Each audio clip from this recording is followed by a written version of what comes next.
If you've watched the previous few videos in the review, A should become pretty obvious at this point. Delta S will be positive, predicting that there's more disorder in the, more disorder in the system, because 1 mole of gas on the reactant side becomes 2 moles of gas on the product side. You know, when you look at it, you might think, well, there's 2 moles on this side and 2 moles on that side, and there's no difference. So it definitely is going to come down to the creation of more moles of gas. And we've seen in previous grading, if you've looked at the other ones, that mentioning the exact number, it might be important.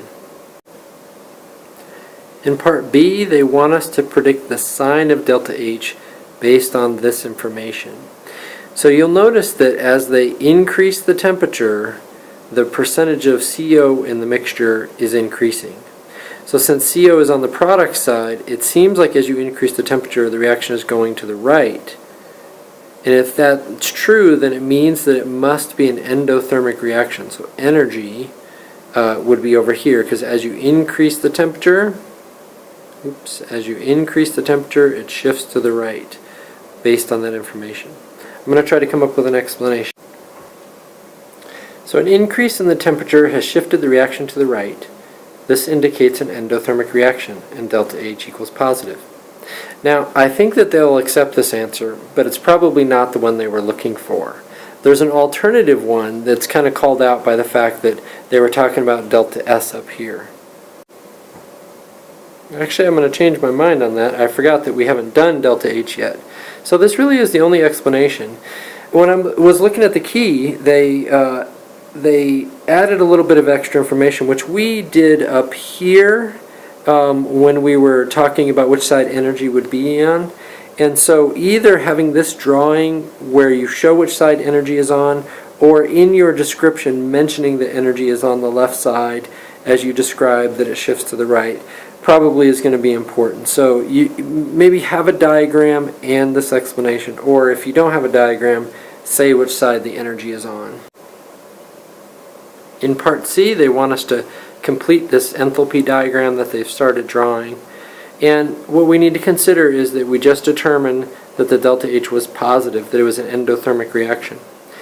Because it's endothermic, it's absorbing energy, and that must mean that the products are higher in energy than the reactants. So we would go like that. It might be a good idea also to label the CO gas to be specific in case they're being picky. You'll notice they also want you to indicate that they want you to put the delta H on here. And the delta H is the change in energy from the reactants to the products. So like that, and a little delta H, which you might be able to draw neater than I can do with this pen. Part D is another example where it's really difficult to separate equilibrium from thermodynamics, and you'll find a lot of the questions are mixed. If an initial amount of carbon solid were doubled, what would be the effect on the percent of CO in the equilibrium mixture? This is really almost a pure equilibrium question. Well, you might think that if you add more carbon, it'll shift to the right and you get more, but that's not true. That's not going to happen. And the reason is because if you were to draw the equilibrium expression, you would do products over reactants, and like that. And you notice I'm leaving carbon out of it. I've got CO2 in there, but I'm leaving carbon out.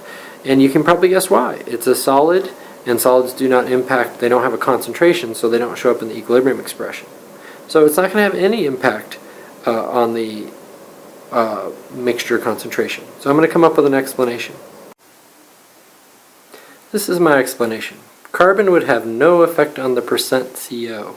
Notice I didn't say amount of CO, and the reason is because they said percent CO, so we're trying to be as specific to the question as possible. And the reason is because solids are not included in the equilibrium expression. Maybe I don't need a plural there. And you might, the answer key had that as enough. This last little bit is just an explanation of why. This is because they do not exert any pressure. And I think that lasts a little bit. You may need it. It's always a safe bet, but you might not.